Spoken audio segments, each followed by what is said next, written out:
خوف سے اگر کوئی رویا وہ جہنم میں نہیں جائے گا، اللہ تعالیٰ اس کی حفاظت کرتے ہیں۔ قطرہ گرا اللہ کے خوف سے، اللہ کے ڈر سے اس کے آنسو کا قطرہ گرتا ہے، ابھی زمین پر نہیں گرا، اللہ تعالیٰ اس کی مغفرت کا فیصلہ کر دیتا ہے۔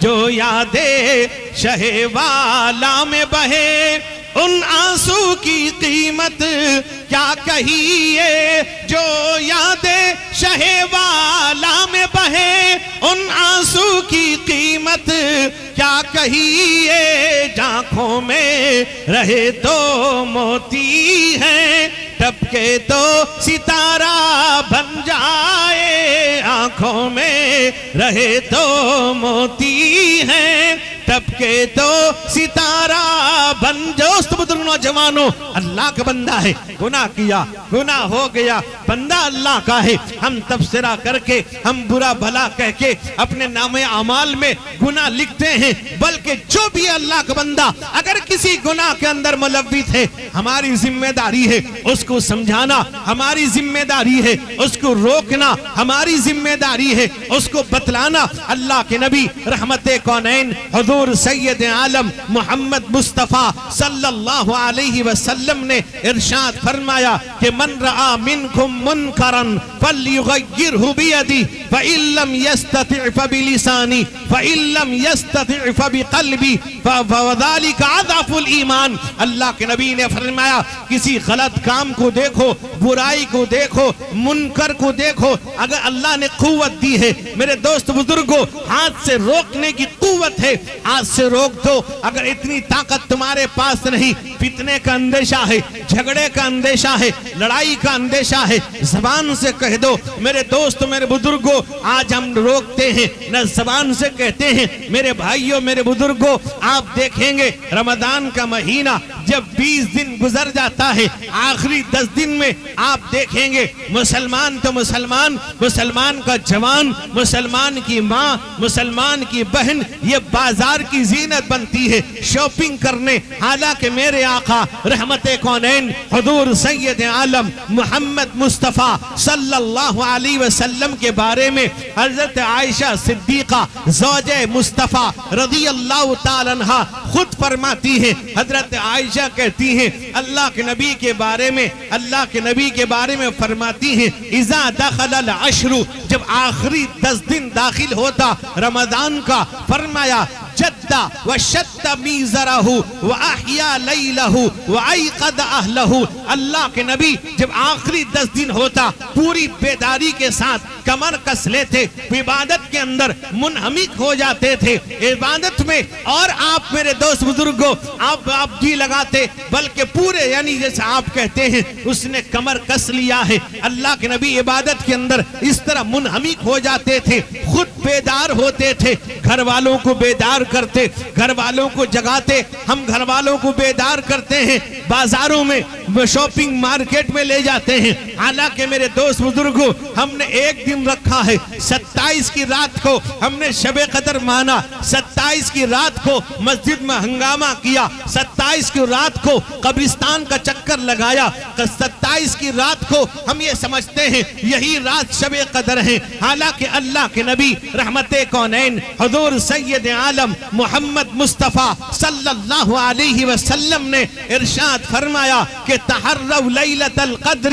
فی الوتر من العشر الاواخر من رمضان، اے لوگو شب قدر کو تلاش کرو، رمضان کے آخری 10 دن کی بے جوڑ یعنی طاق رات، 21 میں، 23 میں، 25 میں، 27 میں، 29 میں تلاش کرو۔ ہم نے اس کو شب قدر مانا، اس میں ہنگامہ کیا، مسجد میں ہنگامہ، کھانے بن رہے ہیں، چائے بن رہی ہے۔ میرے نوجوانوں، ہم یہ سمجھتے ہیں نفلی عبادت کے لیے تنہائی میں کرے، اللہ سے لو لگائے، اکیلے میں اللہ کے دربار میں تنہائی میں اپنے گھر میں عبادت کرے۔ مسجدیں فرض نماز کے لیے ہے۔ میں نے بس بہت سو کو دیکھا ہے رات پر جاگتے ہیں اور صبح کی نماز نہیں پڑھ پاتے۔ صبح کی نماز فرض ہے، رات کو تم نے نفل نہیں پڑھی، تم سے سوال نہیں ہوگا، تم نے صبح کی نماز نہیں پڑھی ہے، تم سے سوال ہوگا، یہ فرض نماز ہے، کمپلسری ہے، تم پر فرض ہے، تم کو پڑھنا تھا، سو کے گزار دیتے ہو، نیند کی حالت میں پڑھتے ہو۔ میرے نوجوانوں، میرے بزرگ، اللہ نے اپنے حبیب حضور سید عالم محمد مصطفیٰ سے فرمایا، اللہ فرماتا ہے یا ایھا المزمل قم اللیل الا قلیلا نصفہ او انقص منہ قلیلا او زد علیہ ورتل القرآن ترتیلا۔ اللہ کہتا ہے وہ پیغمبر، وہ کمبل اڑھنے والے، تھوڑی دیر، آدھی رات، نصف رات، اس سے زیادہ آپ جاگئے۔ پوری رات جاگنا ضروری نہیں ہے۔ آپ نے عشاء کی نماز جماعت سے پڑھی، آرام کر لو، رات کے آخری سے اٹھو، تنہائی میں اپنے گھر میں اللہ سے لو لگاؤ۔ تم مسجد میں آ کے ہنگامہ کرتے ہو، آج شور کرتے ہو، جس سے پوچھو کہاں جا رہا ہے، وہ کہتا آج شب قدر ہے۔ تجھے کس نے بتلا دیا؟ اللہ کے نبی نے نہیں بتلایا۔ اللہ کے نبی نے 5 راتیں بتلائی۔ ان 5 راتوں میں کتنے لوگ ہیں جو آتے ہیں مسجد میں عبادت کے لیے؟ کتنے لوگ ہیں ان 5 راتوں میں نفلیں پڑھتے ہیں، تہجد پڑھتے ہیں؟ میرے دوست بزرگوں، آج تو ایسا ماحول بنا ہے مسجد میں اعتکاف کے لیے اب لوگ تلاش کرتے ہیں، کوئی بھاڑے میں مل جائے، کوئی کرائے میں مل جائے، کوئی مزدور مل جائے، کمیٹی پنچایت والے یا ذمہ دار اس کی مزدوری دے دیں گے روزانہ کے حساب سے اور اعتکاف میں بیٹھ جائے۔ میرے مسلمانوں، یاد رکھو، ہم نے دین کا مذاق اڑا رکھا ہے۔ آج اعتکاف میں کوئی بیٹھنے کو تیار نہیں۔ اللہ کے نبی رحمت کونین حضور سید عالم محمد الرسول اللہ صلی اللہ علیہ وسلم نے فرمایا من اعتکف 10 فکان کحجتین وعمرتین، اگر کوئی اعتکاف کرتا ہے 10 دن کا یعنی آخری عشرے کا سنت مؤکدہ علی الکفایہ اعتکاف ہے، فرمایا تو حج تو عمرے کا ثواب اللہ عطا کرتا ہے۔ جو اعتکاف میں بیٹھتا ہے وہ یقینی طور پہ شب قدر پا لیتا ہے۔ سویا بھی ہے، عبادت میں لکھا جاتا ہے، بیٹھا ہے، عبادت میں لکھا جا رہا ہے۔ آج ہمیں توفیق نہیں۔ میں کہا کرتا ہوں کہ محلے میں کمیٹی والے، محلے کی ذمہ دار، محلے کی پنچایت ایک ذمہ داری، ایک نوٹ، ایک حساب لگائے، بستی طے کرے، اس سال فلاں 2 گھر والے کے لوگ بیٹھیں گے، آئندہ سال فلاں گھر والے کے بیٹھیں گے، اس طرح سے سب بیٹھنے کا انتظام ہو جائے گا۔ نفلی اعتکاف آپ کبھی بھی کر سکتے ہیں، آپ جس وقت بھی مسجد میں جائیں، فجر میں جائیں، ظہر میں، عصر میں، مغرب میں، عشاء میں جائیں، آپ نے نیت کیا نویت الاعتکاف، اعتکاف کا ثواب مل گیا۔ آپ کسی وقت بھی جائیں، رمضان میں پورے مہینے میں، آج جس کا دل چاہا آج بستر لیا، شام کو گیا، مسجد میں رہ گیا، اس نیت سے کہ اعتکاف کی سنت ادا ہو جائے۔ اگر اس طرح سے روزانہ کریں تو ہر دن مسجد آباد رہے گی۔ مسجد میں معتکفین جو سنت والے اعتکاف ہوگا، لیکن سنت مؤکدہ علی الکفایہ جس میں اگر آدمی غسل کی نیت سے بھی نکلے گا اس کا اعتکاف ٹوٹ جائے گا۔ اگر بلا ضرورت نکل گئے ایک لحظے کے لیے بھی اعتکاف ٹوٹ جائے گا۔ طبعی اور شرعی ضرورت کے لیے وہ نکل سکتا ہے۔ آج اعتکاف کرنے والے یا تو مجبور ہوتے ہیں، لاسٹ میں امام صاحب اب تم ہی بیٹھ جاؤ، کوئی نہیں ملتا، امام مجبور ہوتا ہے، امام کو غلام بنا لیا ہے۔ امام جو ہمارا رہبر، امام جو ہمارا مقتدی، امام کو نبی نے فرمایا الامام ضامن، نبی نے امام کو دعا دی، نبی نے امام کو سردار بنایا، نبی نے امام کو ذمہ دار بنایا۔ آج ہم امام پہ حکومت کرتے ہیں، امام صاحب تم بیٹھ جاؤ، ہم تم کو تنخواہ کچھ زیادہ بڑھا دیں گے، ہدیہ کچھ اور دے دیں گے، تحفہ کچھ اور دے دیں گے۔ میرے نوجوانوں، میرے بزرگوں، میرے بھائیوں، یاد رکھو اعتکاف عورتیں بھی گھر میں اعتکاف کر دیں، مرد اپنی جگہ مسجدوں میں کریں۔ عورتوں کے لیے میرے نوجوانوں گھر میں جس جگہ نماز پڑھتی ہیں، آج ہمارا حال یہ ہے، مسلمانوں کی یہاں آپ چلے جائیے، غیر مسلموں کے یہاں چلے جائیے، جب وہ مکان بناتا ہے، مکان بنانے سے پہلے اپنی عبادت گاہ ایک چھوٹی سی بناتا ہے، اس کے بعد مکان شروع کرتا ہے۔ میرا مسلمان سب سے پہلے ڈائننگ ہال کا پلان لیتا ہے، سب سے پہلے ڈائننگ ہال کا یا لیونگ ہال کا پہلے وہ تیاری کرتا ہے۔ میرے نوجوانوں کتنے مسلمان گھر ہیں، بڑی بڑی بلڈنگ بنا رکھا ہے، بڑی بڑی عمارتیں بنا رکھی ہیں، کتنے مسلمان ہیں جنہوں نے اپنے گھر میں عبادت خانہ بنایا ہے، جنہوں نے اپنے گھر میں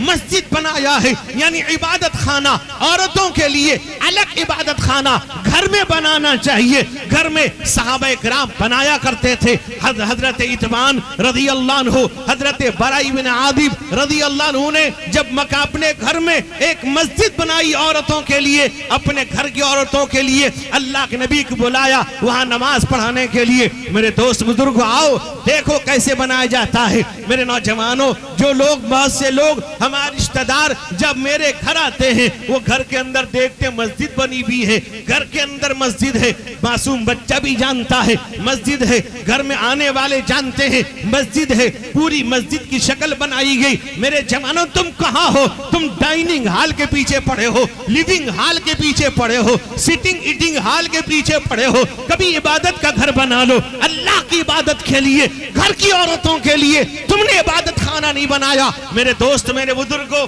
میرے جوانوں، سب کچھ ہم کر رہے ہیں، یعنی میرے نوجوانوں، میرے بزرگوں، یعنی اٹیچ باتھ روم تک بناتے ہیں لیکن عبادت خانہ نہیں بناتے جس میں عورت عبادت کرے، جس میں عورت نماز پڑھے، جس میں عورت تلاوت کرے، جس میں عورت ذکر کرے، جس میں عورت درود پڑھے، جس میں عورت اعتکاف کرے۔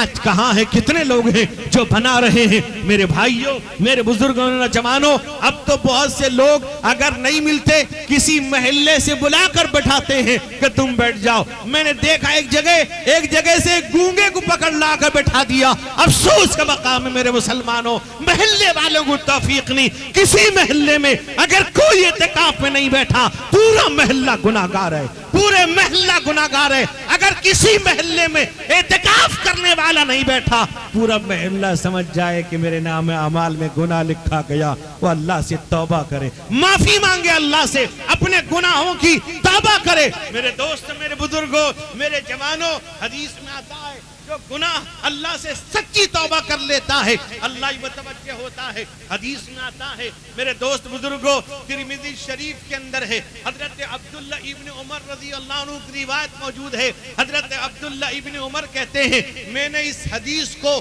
حضور سے 1-2 دفعہ نہیں 7-8 مرتبہ سنا ہے۔ کیا ہے؟ بنی اسرائیل کے اندر ایک شخص تھا جس کا نام تھا کفل نامی ایک شخص تھا جو زنا کا ماسٹر تھا، زنا کرتا تھا، گناہ کرتا تھا، گناہوں میں لت پت تھا، گناہوں میں ڈوبا ہوا تھا۔ اور میرے دوستو، بنی اسرائیل میں اللہ کا ایک نظام یہ تھا، اگر کوئی گناہ کرتا تھا بنی اسرائیل کے اندر صبح سویرے ان کے دروازے پہ لکھا ملتا تھا اس نے یہ گناہ کیا ہے۔ بتاؤ اللہ کتنا مہربان ہے ہم پر۔ ہم ہزاروں لاکھوں گناہ کرتے ہیں، خدا نہ خواستہ اگر اللہ تعالیٰ اس امت میں بھی جاری کر دیتا لوگ پتھروں سے مار ڈالتے، لوگ ہلاک، ہر ایک کا گناہ دروازے پہ لکھ دیا جاتا۔ اللہ بڑا مہربان ہے، وہ رحمان اور رحیم ہے۔ میرے رب ہم پر مہربان ہے، اتنے گناہ پر بھی ہمارے گناہوں پر ستاری کا معاملہ کرتا ہے، گناہوں پر پردہ ڈال رکھا ہے۔ میرے نوجوانوں، میرے بزرگوں، میرے بھائیوں،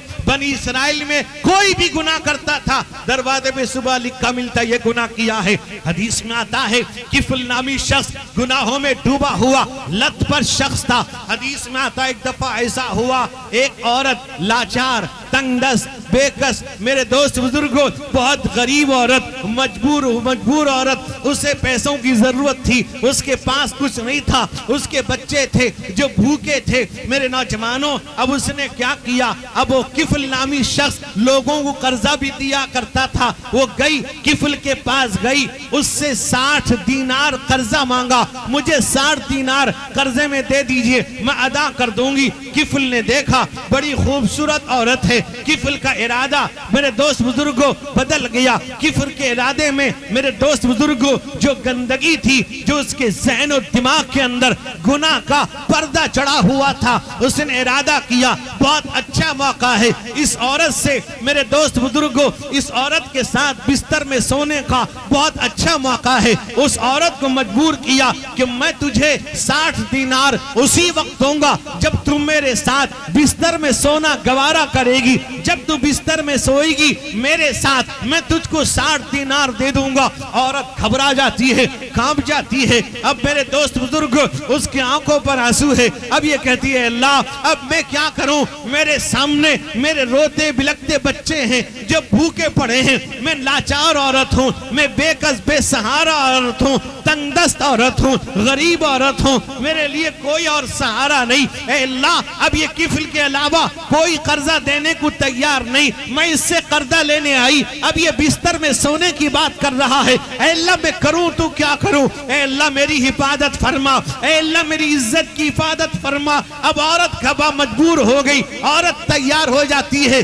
کفل کے ساتھ بستر میں سونے کے لیے تیار ہو گئی۔ جب تیار ہو گئی میرے دوست بزرگوں، جب کفل عورت کی طرف ہاتھ بڑھاتا ہے، جیسی ہاتھ بڑھایا وہ عورت کے پورے بدن میں کپکپاہٹ، لرزہ طاری ہو گیا، عورت کانپ گئی، تھراٹ پیدا ہوا۔ کفل اس کے نزدیک اس کے قریب ہاتھ لے کر نہیں جا سکا۔ کفل نے کہا میں نے تجھے زبردستی نہیں کیا ہے، تو راضی ہو گئی ہے اس لیے میں نے ہاتھ بڑھایا ہے۔ وہ عورت کہتی ہے اے اللہ کا بندہ آج تک میں نے یہ غلطی نہیں کی، آج تک میں نے یہ گناہ نہیں کیا ہے، مجھے مجبور کیا ہے میرے غریب بچوں نے، مجھے مجبور کیا ہے میرے روتے بلکتے بچوں نے، مجھے مجبور کر دیا ہے، اب میرا کوئی سہارا نہیں میرے نوجوانوں، اس لیے میں مجبور ہو کے آئی، میں راضی ہو گئی۔ عورت میں بدن میں کپکپاہٹ ہوئی، کفل پکڑ نہیں سکا، ہاتھ قریب نہیں لا سکا۔ روایت میں آتا ہے کفل رک جاتا ہے،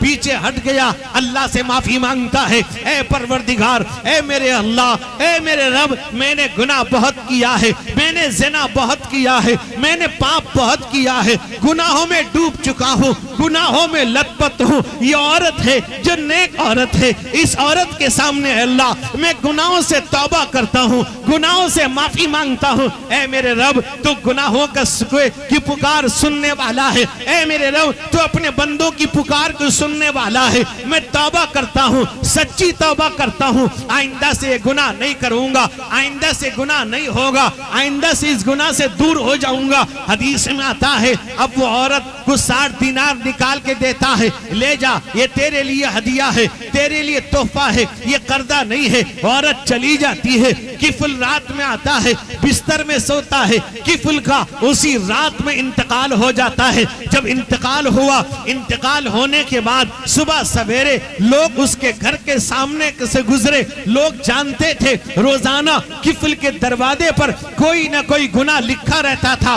آج کون سا گناہ لکھا ہے؟ جب لوگ اس کے دروازے کے قریب سے گزرے، دروازے پر دیکھا لکھا تھا مات کفل غفر اللہ لا، کفل مر گیا ہے، اللہ نے اس کے گناہ کو معاف کر دیا ہے۔ لوگوں کو بڑا تعجب ہوا، لوگ حیرت میں پڑ گئے، جو گناہ میں ڈوبا ہوا رہتا تھا، گناہ میں ملوث رہتا تھا، آج دروازے پہ لکھا ہے وہ مر گیا ہے، اس کے گناہوں کو اللہ نے معاف کر دیا ہے۔ پتا چلا اس عورت کے بارے میں، لوگوں کو پتا چلا، لوگوں نے اس سے معلوم کیا، پتا چلا اس کے سامنے اس نے اللہ سے گریہ بازاری کی، اللہ سے معافی مانگا، اللہ کے سامنے سجدہ ریز ہوا، توبہ کیا، سچی توبہ کر لی، اللہ نے معاف کر دیا۔ اللہ فرماتے ہیں یا ایھا الذین آمنوا توبوا الی اللہ توبۃ نصوحا عسى ربکم ان یکفر عنکم سیئاتکم ویدخلکم جنات تجری من تحتها الانہار۔ اللہ کہتا ہے اے ایمان والو، کتنے پیار سے کہتا ہے، اللہ اپنے بندوں کو پکارتا ہے اے ایمان والو توبہ کرو، سچی توبہ کر لو، گناہ ہو گیا ہے، تم میرے بندے ہو، غلطی ہو گئی ہے، تم میرے بندے ہو، زنا کر لیا ہے، تم میرے بندے ہو، شراب پی لیا ہے، تم میرے بندے ہو، چوری کر لیا ہے، تم میرے بندے ہو، جو کچھ کیا ہے، آؤ ذرا میری رحمت کے سائے میں آ جاؤ اور توبہ کر لو، سچی توبہ کر لو، گناہوں سے معافی مانگ لو، اللہ کے دربار میں توبہ کر لو۔ اللہ کے نبی رحمت کونین حضور سید عالم عالم محمد مصطفیٰ صلی اللہ علیہ وسلم نے ارشاد فرمایا التائب من الذنب کمن لا ذنب لہ، جو گناہوں سے توبہ کرنے والا ایسا ہے جیسے اس نے گناہ کیا نہیں، اور رب ہے گناہ کو مٹا دیتا ہے۔ میرے دوست میرے بزرگوں،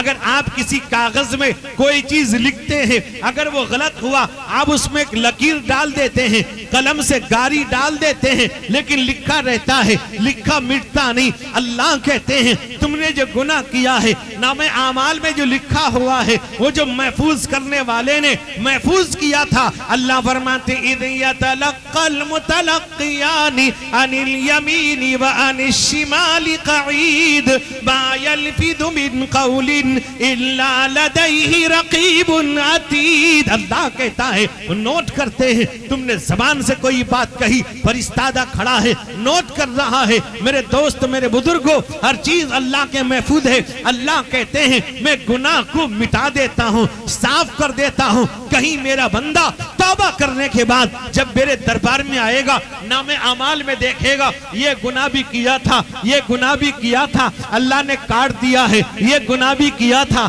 اللہ نے کاٹ دیا ہے، یہ گناہ بھی کیا تھا، اللہ نے کاٹ دیا ہے۔ میرا بندہ شرمندہ ہوگا، اللہ کہتے میں مٹا دیتا ہوں، صاف کر دیتا ہوں، تاکہ میرا بندہ شرمندہ نہ ہو، نادم نہ ہو۔ وہ دنیا میں شرم نادم ہو کے آیا ہے، دنیا میں توبہ کر کے آیا ہے، دنیا میں گناہ کو دھل کے آیا ہے۔ میرے دوست میرے بزرگوں، رمضان کا مہینہ بابرکت مہینہ، اے پورے مہینے میں روزے دار میرے دوست مسلمان پورے مہینے میں مسلمان مغرب کی اذان کا انتظار کرتا تھا۔ اب رمضان ختم، مغرب کی اذان ہمارا انتظار کر۔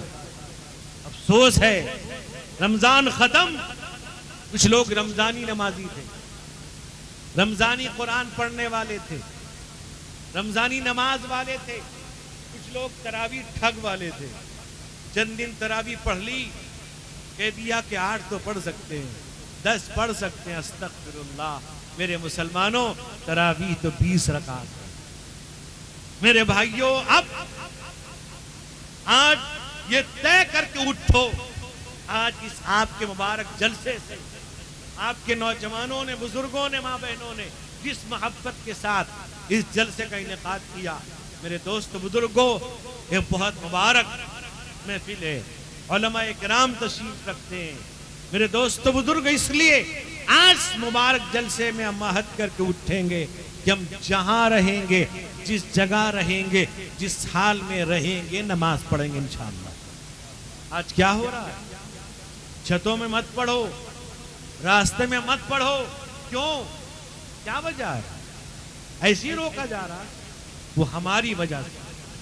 وہ سمجھتے ہیں، ایک پاگل نے تو کہہ دیا کہ ان کی یہاں جمعہ پڑھ بھی سکتے نہیں بھی پڑھ سکتے۔ پاگل ہے، جب سے آیا پاگل پن ہی کر رہا اور کچھ کے علاوہ کچھ نہیں کر سکتا۔